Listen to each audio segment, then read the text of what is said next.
குழந்தைகளை பாதுகாக்கணுங்க. நீங்க உங்க குழந்தைகளுக்காக நிறைய care எடுத்துப்பீங்க.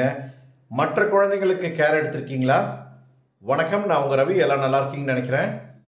September 20 national kids care டே அப்படின்னு சொல்லி அனுசரிக்கிறாங்க. நேஷனல் கேர் ஃபார் கிட்ஸ் டே இது ஆரம்பிக்கப்பட்டதுக்கு முக்கியமான அப்ஜெக்டிவ் என்னன்னு பார்த்தீங்கன்னா, குழந்தைகள் நாளைக்கு கம்யூனிட்டியில பெரியவங்களா வரும்போது அவங்க நல்லா இருக்கணும், அவங்களுக்கான தேவைகளை நம்ம செய்யணும், கிட்ஸை நல்லா வளர்க்கணும் அப்படின்றது தான். கிட்ஸ் ஹாஸ்பிட்டல் இருக்கு, இங்கெல்லாம் நீங்க டொனேஷன் பண்ணலாம். நீங்க ஏதாவது செய்யணும்னு நினைச்சீங்கன்னா, சேரிட்டி பண்ணணும்னு நினைச்சீங்கன்னா, குழந்தைகள் இருக்கிற ஸ்கூல்ஸ்க்கு பண்ணலாம்.